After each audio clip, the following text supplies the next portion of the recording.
Semangat sebelum bangsa Indonesia merdeka. Koperasi di Indonesia memiliki perjalanan panjang yang lahir dari perjuangan rakyat. Sejak akhir abad ke-18, koperasi hadir sebagai sarana melawan praktik lintah darat, sekaligus menjadi fondasi ekonomi kerakyatan. Pada 16 Desember 1886 di Purwokerto, Raden Arya Wirya-Atmaja mendirikan Hope and Spar Bank dengan model koperasi kredit Raiffeisen. Tujuannya sederhana, namun mulia, membantu rakyat keluar dari jeratan utang dan membangun kemandirian ekonomi. Dari sinilah, koperasi mulai dipandang sebagai gerakan ekonomi rakyat. Semangat itu terus berkembang. Pada tahun 1908, Budi Utomo memprakarsai koperasi rumah tangga untuk mendukung kebutuhan anggotanya. Lalu pada tahun 1913,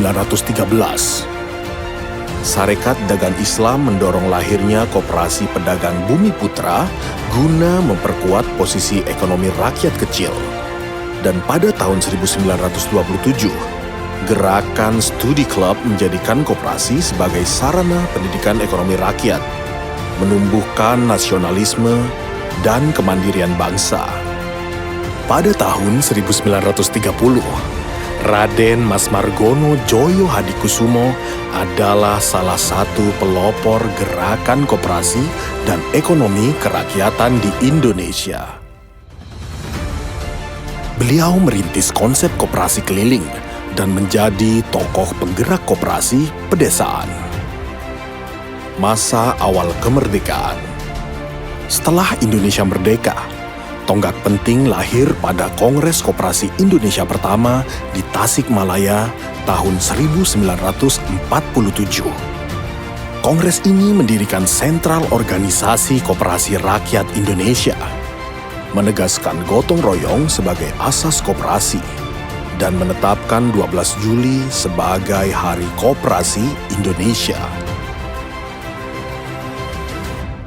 6 tahun kemudian, Kongres Koperasi kedua di Bandung tahun 1953 melahirkan Dewan Koperasi Indonesia atau yang disebut Dekopin, memperkuat pendidikan koperasi serta mengukuhkan Muhammad Hatta sebagai Bapak Koperasi Indonesia.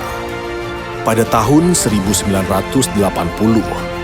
Profesor Dr. Sumitro Djoyo Hadikusumo menjabat sebagai Ketua Umum Induk Koperasi Pegawai Republik Indonesia atau disingkat IKPRI hingga tahun 2001.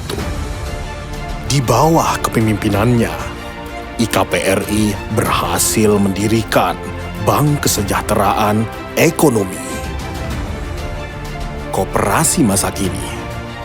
Pada tahun 2014, Bapak Haji Prabowo Subianto menjabat sebagai Ketua Dewan Pembina Induk Koperasi Unit Desa atau disingkat INKUT. Setelah terpilih menjadi Presiden Republik Indonesia pada tahun 2024, beliau menjadikan gerakan koperasi sebagai salah satu program prioritas pemerintahannya. Dalam mewujudkan komitmen Presiden Prabowo terhadap gerakan koperasi, beliau membentuk serta meresmikan Koperasi Desa Kelurahan Merah Putih atau disingkat KDKMP sebanyak 80.081 di Kota Klaten. Saya ingin membesarkan koperasi.